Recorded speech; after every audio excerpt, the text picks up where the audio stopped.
one-sided, biased show, nothing funny at all. Equal time for us? We'll get into what he means by equal time a little bit later. The big question now is President-elect Trump going to continue to make the media a real issue? Or is this all just a big distraction? Would he rather have people talking about his tweets than about the various controversies he's facing and his conflicts of interest involving his businesses? Joining me now to discuss all of this, Charles Blow, CNN political commentator and columnist for the New York Times, Selena Zito, CNN contributor and national political reporter, and Ben Shapiro, editor-in-chief of thedailywire.com. Welcome to all three of you. Charles, do you believe this is a strategy by President-elect Trump? Does he purposely post these sorts of things, get people all riled up in order to distract people from real controversies? Not necessarily. I mean, I just think it's a compulsion. He really, I mean, he's consumed. What you have to remember is this is a guy from Queens who wanted to be in New York City. His whole kind of social orbit is the New York City orbit, right? So that's why he still kind of positions himself in New York City media. That's why he attacks the New York Times. That's why he attacks SNL. That's why he's attacking a Broadway show. The New York Times put together this amazing list of all the people he'd attacked. Take a look at that list and see how many of those personalities are people who are right here in New York City. It's almost as if he's not completely moved into the realm of being president of the entire United States. He's still obsessed about New York City, and then that includes New York City media. Well, Selena, you've been talking to voters about this, actually asking them about Hamilton this weekend. Do voters where you are in Pennsylvania and Ohio, do they care about this Hamilton controversy? Well, I went out into Youngstown, Ohio yesterday and talked to a number of voters, and I specifically talked to Democrats who voted for Clinton and asked them how they felt about it. And while they had no problem with the speech that was given afterwards, they did have a problem with the booing. They thought it was disrespectful, and that they think that more respect should have been shown to him as a guy just going to see a play.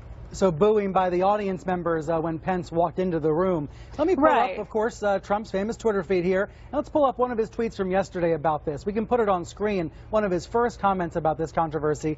He said the following. He said, "Our wonderful future VP Mike Pence was harassed last night at the theater by the cast of Hamilton, cameras blazing." And then he said, "This should not happen." He's not talking about the booing there. He's talking about the cast member's message. Ben, I read something like that, Donald Trump saying this should not happen, and I think that has a chilling effect for artistic expression. After all, these performers were up on stage, they were performing art, even when they were speaking to the Vice President-elect. Do you agree?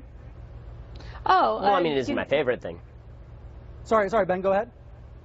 I'm sorry, it isn't my favorite thing, and I would recommend that, you know, conservatives who look at President Trump doing this, President-elect Trump doing this, and saying, well, it seems okay to me, just imagine if the shoe were on the other foot for a second and it were Barack Obama lecturing NASCAR fans if he got booed at some sort of NASCAR event. You know, it doesn't seem totally appropriate for the President-elect of the United States to be doing this. On the other hand, you know, I would recommend that the media sort of take a second look at how much focus they put on things like this, because the fact is that if you're going to turn it all the way up to 11 on a Hamilton tweet, yeah, this is going to be a long presidency for all of you. Is that what you think happened on Saturday and again today? We've turned it up to 11? Yeah, I think that you guys have been. I think the mainstream media has been at 11 since the election, and I think that you know that means that there's no place to turn it from there. I mean, this is sort of the problem in the 2016 election. I think there are a lot of aspersions cast at Mitt Romney. And then when you came back in 2016 and cast the same aspersions at Donald Trump, who's a very different candidate, a lot of people just tuned it out. I really think that the media is in danger of blowing its credibility if they're going to be so exuberant about covering every aspect of Trump's foibles, because there are going to be some things he does that are actually probably not very good, and you're going to want people to pay attention to it. And if you pay the same amount of attention to a Hamilton tweet that you do for example, something I think is significantly more troubling, you know, President-elect Trump meeting with business partners from India while he's the President-elect, you know, that seems to me something where you ought to be putting more focus if you're going to actually, you know, point out problems here. Charles, do you agree? I think you have to just constantly call out everything. But doesn't that raise, as Ben saying, raise the volume to 11 at all times? Yeah, but I'm so personally offended by so much of what he does. And it, you know, you make a really strong point about, you know, artistic expression and allowing that to live and breathe and not try to put your thumb on the scale of that as the president of the United States. That's a real point. That is not a small thing, right? And as a person who lives here in New York City, who goes to Broadway, who's gone to see Hamilton, and it is not overrated. It is actually a great show. I do think Donald Trump needs to go and see Hamilton. By the way, I'm very serious. I think he needs to go and see Hamilton. But you know, I think that there's a real need for all of us to put constant pressure on this man to make him live up to the ideals of the presidency itself. And I'm obviously an opinion journalist. I'm not a straight news reporter, and they have a different mission as a straight news reporter. But people like me, the country needs us right now to put pressure on him, because we have to make him be the president. He is going to be president for 4 years, and he has to conform to that in some way. He can't do things like this and not have it called out. It just can't happen. So let me ask you, do you buy that? I mean, one of the reasons why you're here with us, one of CNN's newest contributors, is that you had a much better understanding of what was going on in voters' minds during the election season. You were speaking with voters in the Rust Belt on a daily basis. I'm really thankful CNN's brought you on board as a contributor, because we need to hear much more from voices outside D.C. and New York and the Acela corridor. So let me ask you, do you think folks out there, outside the New York, D.C. bubble, do believe that they need journalists right now? Do they believe in what we think here on CNN?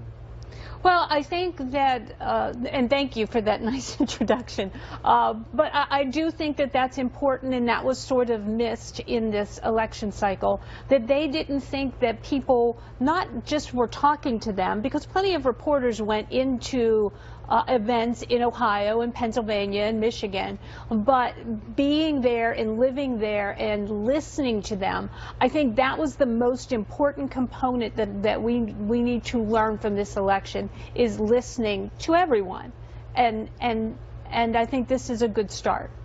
Well, they want to be heard, but do those voters, do ordinary voters who probably haven't seen Hamilton, do they care about journalists trying to stand up and be more adversarial in this moment and hold the president-elect accountable, or does all of that just come across as media bias?